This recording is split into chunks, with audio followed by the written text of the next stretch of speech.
it's Loree with the blog wagonwheelhomestead.com. Today I'm going to show you how to make homemade butter the easy way.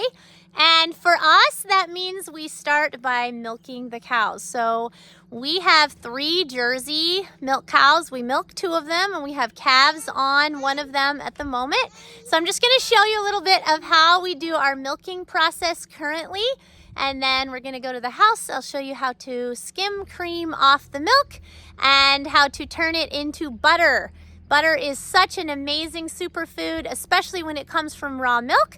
And if you don't have access to raw milk, you certainly can make butter from heavy whipping cream from the grocery store, right? And it's a good way to practice if you don't have a milk cow yet or you don't have access to purchase raw milk. But for the moment, we're going to start with the chores.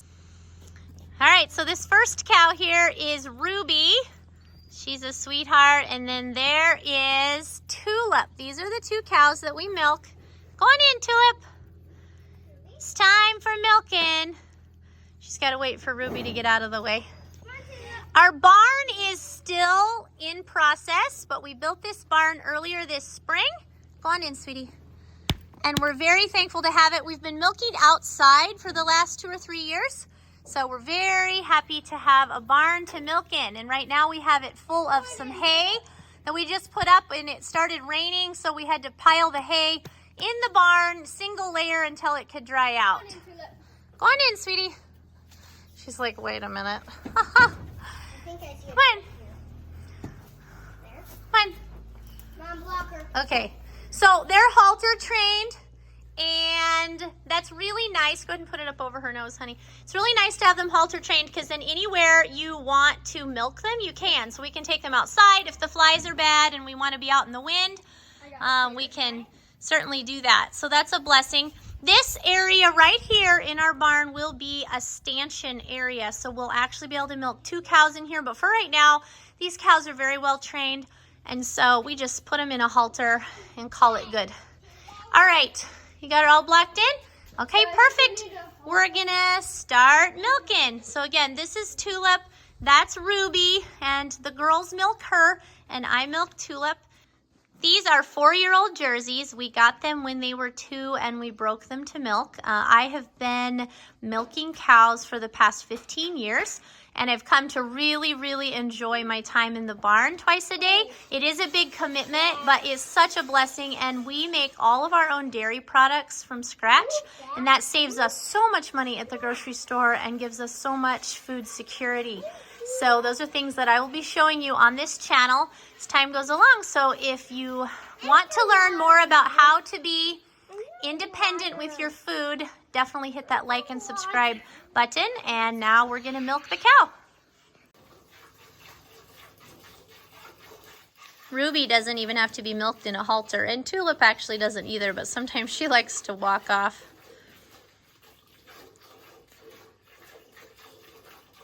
So it's such a blessing to have family milk cows that are tame, and I have had the best luck with Jerseys. They have the most cream, which makes the best butter and ice cream and cream cheese and sour cream and all the things. And they are the sweetest and easiest to get along with. It's really a blessing when your kids can learn to milk at an early age. This is Tulip. She's my favorite, and I find it's fastest just to milk by hand. Some people have milk machines, and you can certainly do that, but by the time you wash up all the dishes for just 2 cows, I find that the kids and I can just milk them pretty quickly. And yeah, then we take the milk to the house, strain it out, chill it in the refrigerator, and then we can skim the cream off to make butter. We can make cheese out of the milk, and you know, any kind of dairy product you can think of, you can learn to make at home. And if you've bought dairy products at the store lately, you know how expensive they are. Not to mention the fact that if you have your own cows, you know exactly what they're being fed and what's going into your milk. You know that there's not going to be any fillers in your butter, right? There's no banana pulp in your butter. Not that there's anything wrong with banana pulp, but I just as soon have real butter if I can. So anyway, this is how we do it. And this is Blossom. She's our other cow. We have a couple calves on her. They're already done eating. And then right here we have a couple other calves. So we just take some milk from Tulip and Ruby, and the kids feed these two calves. So at any time of year we may have, you know, different calves that we've gotten from people or that we have extra from our cows. And so it's always fun to have a few extra chores for the kids to do. All right, and this is about what I get for milk in the morning. So we get about 5 gallons a day, and that's milking 2 cows. And then of course we give about a gallon or so a day to our calves. So I get about 4 gallons a day in the house. So every 2 or 3 days we have to make cheese or yogurt or something to use up our milk. And of course we make lots and lots of butter, which is what I'm going to show you now. This is all the hay we had to put in here single file to dry it out, but we're thankful to have a barn to put it in. Once it's all dry, then we'll be able to finish piling it. But it started raining when we were picking up these square bales, and of course you can't pile that hay, so that's where it sits for now. And eventually this will be, you know, granaries and horse stalls and tack room and places to calve all of our Angus cows and calving room and all the things. And we will put a loft up here and store all the hay up in the loft. But as you know, sometimes when you're homesteading, things are a work in process, and that's okay. It's all good. And now we take them back to pasture for the day.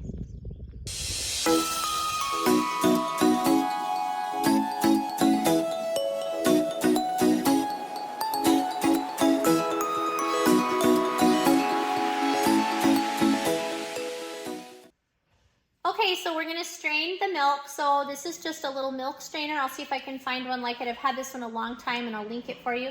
And I just put a little milk filter. These are disposable down in here. And then this just holds that into place. We put it on the jar and then we will strain the milk. This just removes any dirt or hair or anything. There's not typically much of anything in the milk. Our cows are on clean pasture, so they're really nice and clean, but this just helps to remove any debris that there might be.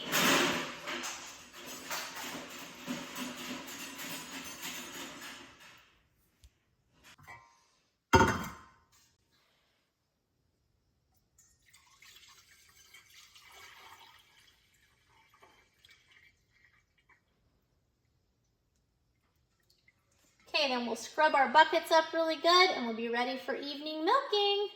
Looks like we got a little over 1.5 gallons today, and that's including, or this morning, and that's including what we gave to the calves. And so then we'll get, you know, that much tonight or a little bit more. And yeah, so that's how we strain the milk.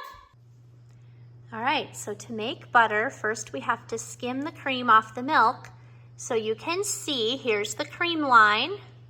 And here's the cream line on this jar. Now all we do is milk the milk out of the cow, and then we bring it back and we strain it and put it into a jar. And when you put it in the fridge, the cream automatically separates and comes to the top of the jar.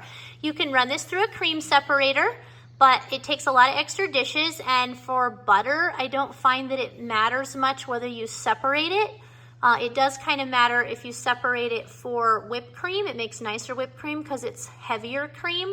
But for butter, I find it doesn't really matter. If you get a little bit of milk in with your butter, it's fine. It just thins out your buttermilk a little bit, which is no problem. So we're gonna skim this cream off the top and we're going to make butter. The very fastest way is to make it in a food processor because it spins it faster. And the food processor that I have seals down on the top, and so it doesn't make a mess like it does in the mixer. You can use a mixer or a blender, it doesn't matter, but for today we're going to be making it in the food processor, which is my favorite way currently to make butter. Okay, so here's my food processor bowl. This is a large food processor. It's a KitchenAid.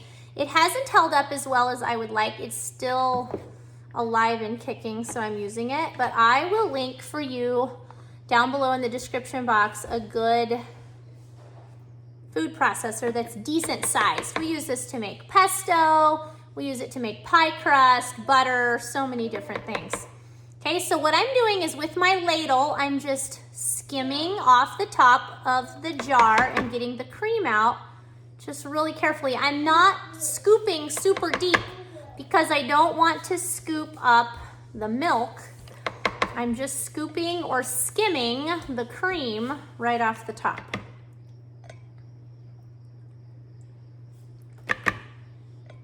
Okay. And if you accidentally get a little bit of milk in with your cream, again, it's no big deal because you're just making butter. It's not like you're making whipped cream that's gonna end up being sloppy or too thin. You're actually just making butter, and so if there's a little bit of milk in with your cream, it's not gonna matter. Okay, this jar is done, ready to be made into yogurt. I'll show you that at some point. We make all of our yogurt in our Instapot. Super easy way to make yogurt. So again, just skimming off the cream. You can also use a measuring cup. Anything that will fit in and out of the mouth of these jars easily works well. And you'll know when you've gotten to the milk because you'll start to see the milk coming through the top. It's a little bit different color, a little bit different texture. All right, so that looks good. So this is about half full, which is about as full as you want it, okay? We're just gonna put it on here. All right, so I just put my lid on here. Okay, and the piece that broke on this is the piece that holds it shut. So it's not a big deal. I just have to stand here and hold it shut. Okay, I'm gonna turn it on and it's gonna mix it until it separates the buttermilk from the butter fat. The butter fat is the butter, okay, and the buttermilk can be used in lots of different things, lots of baking and cooking, and then of course the butter, once it's salted, can be used on bread, in recipes, all the things, okay? So cream turns into butter and buttermilk, okay? Very, very simple process. So I'm just gonna hold this down and turn it on.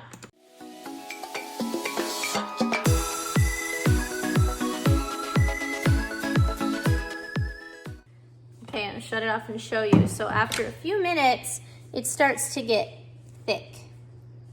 Can you see that? Okay, it's no longer liquid, it starts to get thick. It's turning to whipped cream. So if you're gonna make whipped cream is the stage between cream and butter. So for whipped cream, once you get it thick, and you can even get it a little bit thicker than this, you can just add some sugar to it, and then you have whipped cream. It's so good on pancakes and pies and all kinds of things, okay? But for this, we're gonna keep whipping it until it breaks into buttermilk and butter.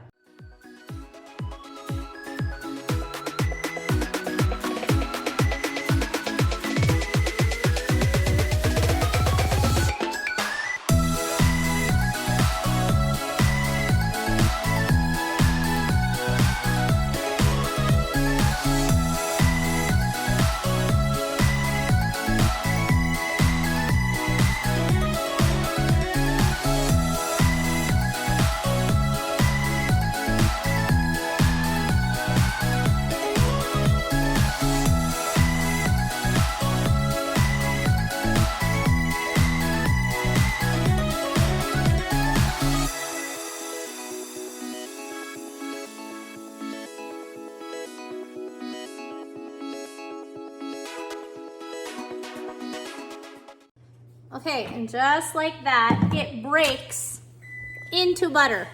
Okay, see the yellow butter and then the liquid buttermilk? Okay, so I'll show you then what I do because I have 2 more gallons of cream here to make into butter. So I usually make big batches at a time. And so since we're gonna do several batches, I'll show you what I do with this butter. Okay, so I just have a bowl. I'm just gonna pull the centerpiece maybe. Okay, out of here. I'm just gonna scoop out this butter. Leave behind as much buttermilk as possible. Okay. this was good heavy cream. It's mostly butterfat, not much buttermilk, but that's okay. Then I'm just gonna pour the buttermilk into a jar. I just keep this in the fridge and I use it in all of my baking in place of water, okay? You can also use it in ranch dressing, lots of different things. And if you let it set on the counter, it cultures and it becomes thick, like cultured buttermilk, okay? So let it set on the counter like overnight. So now I have my empty food processor. I'm just gonna let this sit off to the side until we're all done, and then we're gonna rinse it all at one time. And I'm just gonna pour in some more cream. By the way, if you let your cream set out a few hours and get warm, like just to room temperature, it will break much faster into butter, okay? If you're making whipped cream, you wanna be sure to keep your cream really cold or else it'll turn to butter and you won't actually get whipped cream. Anyway, so this is kind of cold cream, but it's okay. We're gonna whip it into butter anyway. Okay, so we got all of the cream processed into butter. This is about 2.5 gallons of cream processed into butter. You don't have to use raw cream from the cow for this. You can go purchase cream and make butter if you want, although probably it's cheaper to buy butter. But if you want to practice, you sure can do that, okay? So, or if you get cream, you know, sometimes you find it on sale, really cheap, okay? So this is just the buttermilk we put in those jars in the refrigerator. Now we're gonna wash the butter, and I'm gonna show you how I do it. There's several different ways people do it differently. This is just what works best for me. So I'm gonna turn the water on in my sink to cold. Make sure that it's cold, okay? And then I'm just gonna start working the butter, okay? And the cold water is gonna make it clump together even more, okay?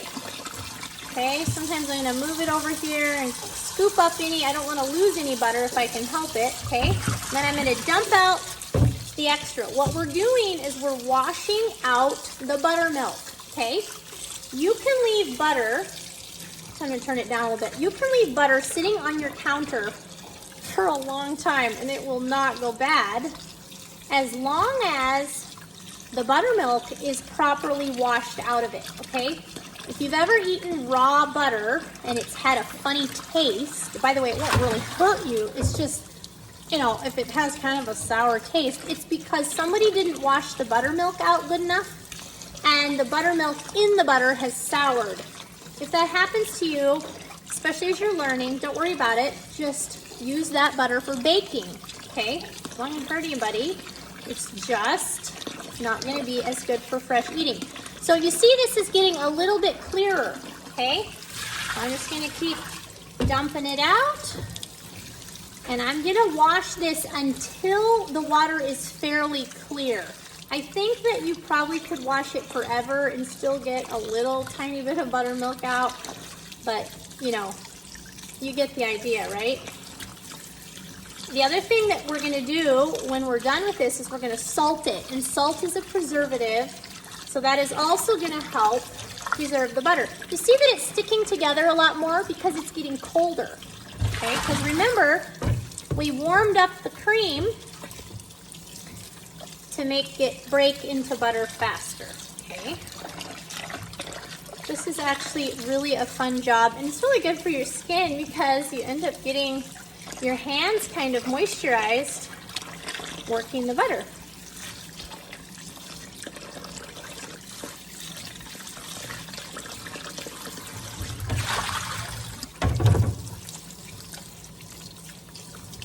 And when you're done, you can mold it. Okay, there's several different molds that you can get, and I'll link some of those down below, and I'll try to show you the ones I have.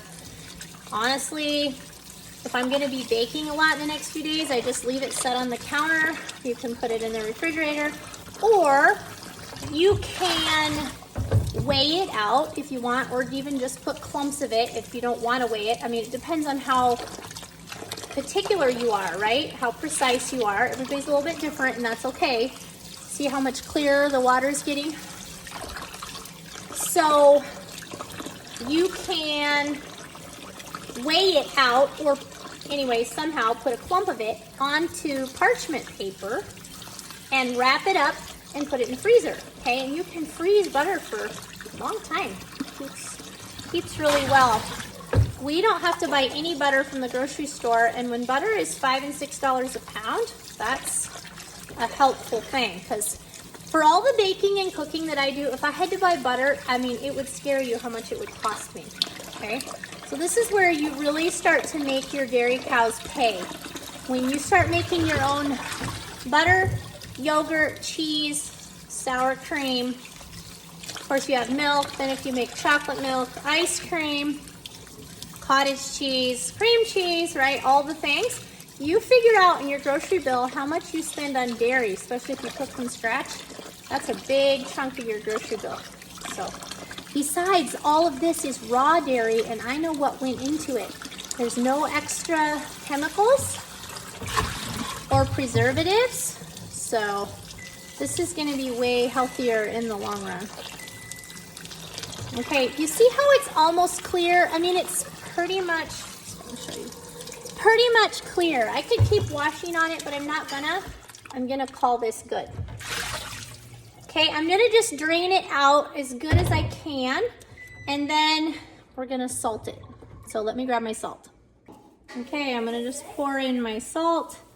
Now, again, I don't measure, but I would put about a teaspoon of salt per pound. Okay, you could start with a half a teaspoon if you wanted. What I do, here's what I do. I sprinkle some salt on, I massage it in really well, and as you do so, some of the buttermilk will continue to spill out, or the water, and every once in a while I just tip it upside down and I get rid of that extra water, okay? Because the salt, as you massage it, it's gonna release a little bit more. So there's a little bit, I'm just gonna dump it out. Just keep working it. And then at the very end, I taste it to see if it has enough salt, okay? You know how you like your butter to taste. If you don't, taste it and you'll decide, oh, that's too much salt, or nope, I need a little bit more, whatever, okay? And now, some people will put this out on a board. You can actually get butter paddles, and you work it back and forth until you get rid of all the buttermilk, or all the, it's basically water at this point, right? Because the buttermilk is pretty well washed out of it. I don't do that, and I find that it's fine.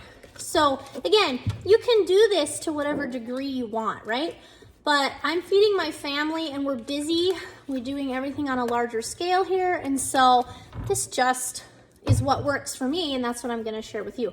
If you have questions on anything, be sure to drop them in the comments below, and I will do my best to answer them. And be sure to go to the blog wagonwheelhomestead.com for the full printable tutorial and other tips and tricks on how to make raw butter. This has got so many good vitamins and minerals, probiotics in it. Absolutely fabulous. It's a superfood all in itself, and we use it in so many things. Okay, I'm gonna call that good. And again, you can mold it. Let me show you my molds here. Okay, these molds are really nice. I'll link these. You can get these on Amazon. They're flexible. So what you would do, I'll just show you. You're just gonna pack your butter while it's soft here. I mean, it's cooled off some from the water, right? But it's still soft. It's not like cold. Okay, you're just gonna pack it in there and kind of squeeze it to the shape that you want it. And you can put these in the refrigerator or the freezer, and then pop these out, and these are exactly a stick. Each one of these is a stick of butter, okay? So I don't know how many pounds of butter here we have. I could weigh it. I'm guessing there's 4 to 5 pounds at least.